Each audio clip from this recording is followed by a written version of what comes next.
Hello everyone, welcome to another video explore with Sahil. So आज की video में बात करेंगे कि वाई चूज रशिया, कि अगर आप प्लान कर रहे हो एमबीबीएस इन रशिया 2025 में रशिया आने का और कंप्लीट स्टडी करना चाहते हो, एमबीबीएस बनकर डॉक्टर बनना चाहते हो, आज की वीडियो में बात करेंगे कि असल के लिए हम रशिया ही क्यों चूज़ करें, अदर कंट्री क्यों नहीं, बांग्लादेश, जॉर्जिया, कजाकिस्तान, चाइना, ये कंट्री ही क्यों ना चूज़ करें। तो इसी बात पे हम आज बात करेंगे। सो मैं इससे पहले ना आपको एक स्टोरी सुनाना चाहता हूँ। स्टोरी ये है कि फॉर एग्जांपल रवि नाम का लड़का है, वो नीट का एग्ज़ाम देता है। 2025 में नीट का इसने एग्ज़ाम दिया। एग्ज़ाम देने के बाद तो उसके नंबर आए हैं, वो 360 के अराउंड उसके नंबर आए हैं नीट में।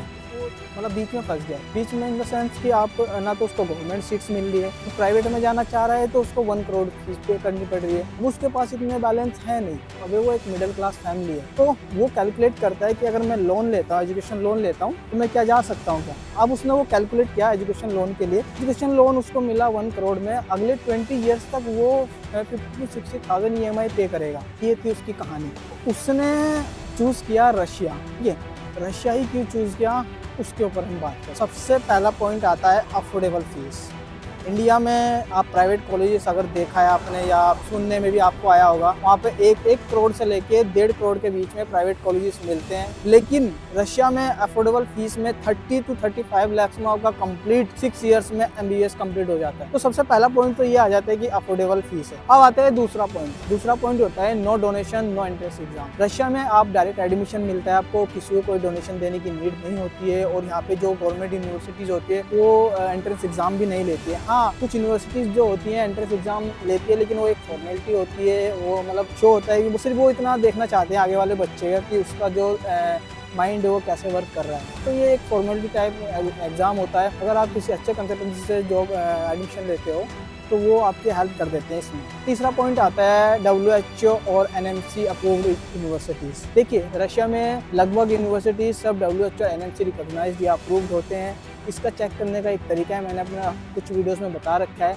आप WDOMS की वेबसाइट पे जाके चेक कर सकते हैं। मान लो आपने त्वेल स्टेट मेडिकल यूनिवर्सिटी अपने लिस्ट में डाला है कि मुझे त्वेल स्टेट मेडिकल यूनिवर्सिटी में जाना है, तो आप WDOMS की वेबसाइट पे जाइए, वहाँ पे रशिया फेडरेशन चूज़ कीजिए और अपने यूनिवर्सिटी का नाम डालिए और चेक कर लीजिए। अगर वहाँ पे वो लिस्टेड है तो समझ लीजिए कि वो WHO NMC रिकॉग्नाइज्ड यूनिवर्सिटी है। मैं आपको ना टॉप 5 यूनिवर्सिटी बता देता हूँ। सबसे पहले यूनिवर्सिटी आती है आपकी त्वेल स्टेट मेडिकल यूनिवर्सिटी। दूसरी यूनिवर्सिटी आती है आपकी north western state medical university. तीसरी यूनिवर्सिटी आती है आपकी यारोस्लावल स्टेट मेडिकल यूनिवर्सिटी। चौथी यूनिवर्सिटी आती है आपकी मैफी। और पाँचवीं आपकी यूनिवर्सिटी आती है वोलोगोरद स्टेट मेडिकल यूनिवर्सिटी। और भी यूनिवर्सिटीज़ हैं, वो काफ़ी यूनिवर्सिटीज़ हैं। जैसे अगर सेंट पीटर्सबर्ग में एक यूनिवर्सिटी है, Saint Petersburg paediatrics state medical university, और एक दो और यूनिवर्सिटीज़ भी है, काफ़ी यूनिवर्सिटी है। मैं धीरे धीरे सब यूनिवर्सिटीज़ की वीडियोस बनाता हूँ। फोर्थ पॉइंट आता है क्वालिटी एजुकेशन और एडवांस बेस्ड। मतलब यहाँ पे जो आपकी एजुकेशन होती है वो क्वालिटी होती है, और जो क्लिनिकल एक्सपोजर होता है वो काफ़ी प्रैक्टिकल बेस होता है, थ्योरीज कम होती है। वहाँ पे आप मैंने आपको कभी कुछ वीडियोस में दिखाया है कि आपको जो सिमुलेशन सेंटर होते हैं, हॉस्पिटल विजिट होती है, ये सब चीज़ें होती है, और एजुकेशन तो क्वालिटी होती है। फिफ्थ पॉइंट आता है इंग्लिश मीडियम और फ्रेंडली इन्वायरमेंट। देखिए, यहाँ पे जितने भी यूनिवर्सिटीज़ होती हैं जो एमबीबीएस इन रशिया 2025 में WDOMS पे लिस्टेड होती है, मैक्सिमम यूनिवर्सिटीज़ जो होती है वो इंग्लिश मीडियम होती है।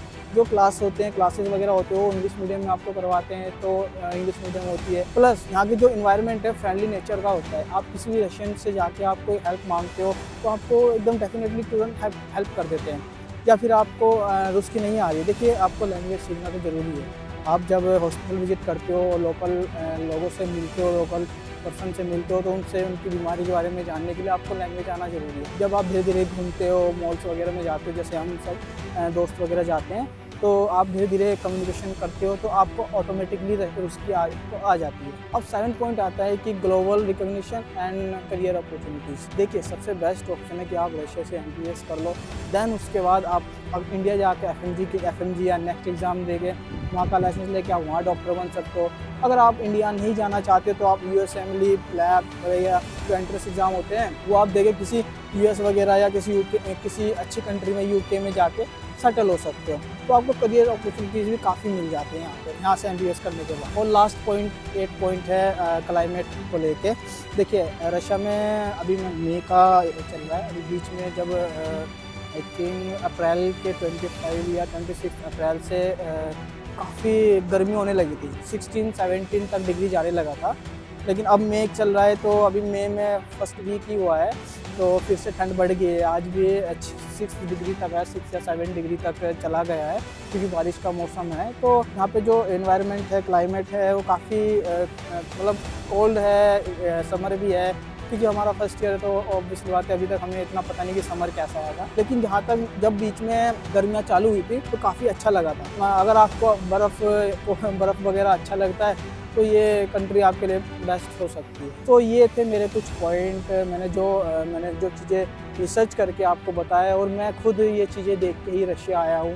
तो अगर आपको ये पॉइंट अगर अच्छे लगते हैं तो डेफिनेटली आपको रशिया चूज़ करना चाहिए। तो ये थे वाई चूज़ रशिया के कुछ पॉइंट्स। अब बात करते हैं कि एडमिशन ले तो कहाँ ले। तो अगर आप कोई भी यूनिवर्सिटी सिलेक्ट कर रहे हो तो अच्छे से रिसर्च करके ही सिलेक्ट करो। यूनिवर्सिटी सिलेक्ट करने के बाद उस यूनिवर्सिटीज़ में जो डायरेक्ट एडमिशन करवाता है उसको सिलेक्ट करो, उसके बारे में पढ़ो, रिसर्च करो, 1-2 फ्रेंड से पूछो, या फिर कोई भी डाउट रहता है तो मेरा नंबर आपको दिख रहा है व्हाट्सअप का, आप मुझे डायरेक्ट व्हाट्सअप पे पूछो। क्योंकि कभी कभी ऐसा होता है ना कि अगर आपको आपके कंसल्टेंसी खराब मिल गए ना तो आप परेशान में पड़ जाते हो, ये होता है। तो इससे बचने के लिए एक अच्छे कंसल्टेंसी ढूंढना बहुत ज़रूरी है। सो यही वीडियो था कि वाई चूज़ रशिया। तो मिलते हैं नेक्स्ट वीडियो में।